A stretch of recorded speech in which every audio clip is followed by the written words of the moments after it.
ପାଣ୍ଡବମାନଙ୍କର ରାଜସ୍ୱ ଯଜ୍ଞରେ ସେମାନଙ୍କର ମହାନ ଐଶ୍ୱର୍ଯ୍ୟ ଦେଖି ଦୁର୍ଯ୍ୟୋଧନଙ୍କ ମନରେ ଅତ୍ୟନ୍ତ ଈର୍ଷା ଜାତ ହୋଇଗଲା।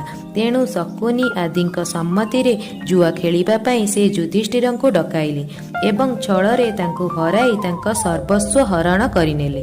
ଶେଷରେ ନିଶ୍ଚୟ ହେଲା ଯେ ଯୁଧିଷ୍ଠିର ଆଦି 5 ଭାଇ ଦ୍ରୌପଦୀଙ୍କ ସହିତ 12 ବର୍ଷ ବନବାସ କରିବେ ଏବଂ ଗୋଟିଏ ବର୍ଷ ଅଜ୍ଞାତବାସ କରିବେ। ଏହିପରି ଭାବରେ 13 ବର୍ଷ ପର୍ଯ୍ୟନ୍ତ ସମସ୍ତ ରାଜ୍ୟ ଉପରେ ଦୁର୍ଯ୍ୟୋଧନଙ୍କ ଆଧିପତ୍ୟ ରହିବ ଓ ପାଣ୍ଡବମାନେ 1 ବର୍ଷ ଅଜ୍ଞାତବାସ କାଳରେ ଧରା ନ ପଡ଼ିଲେ 13 ବର୍ଷ ପରେ ସେମାନଙ୍କ ରାଜ୍ୟ ସେମାନଙ୍କୁ ଫେରେଇ ଦିଆଯିବ। ଏହି ସର୍ତ୍ତ ଅନୁସାରେ 13 ବର୍ଷ ପୂରିଯିବା ପରେ ଯେତେବେଳେ ପାଣ୍ଡବମାନେ ନିଜ ରାଜ୍ୟ ଫେରାଇବା ପାଇଁ କହିଲେ, ଦୁର୍ଯ୍ୟୋଧନ ସ୍ପଷ୍ଟ ମନା କରିଦେଲେ। ତାଙ୍କୁ ବୁଝାଇବା ପାଇଁ ଦ୍ରୁପଦଙ୍କ ଜ୍ଞାନବୃତ ଓ ବୟୋବୃତ ପୁରୋହିତଙ୍କୁ ପଠାଗଲା, କିନ୍ତୁ ସେ କୌଣସି କଥା ମାନିଲେ ନାହିଁ। ତେଣୁ ଉଭୟ ପକ୍ଷରୁ ଯୁଦ୍ଧର ପ୍ରସ୍ତୁତି ଆରମ୍ଭ ହେବାକୁ ଲାଗିଲା।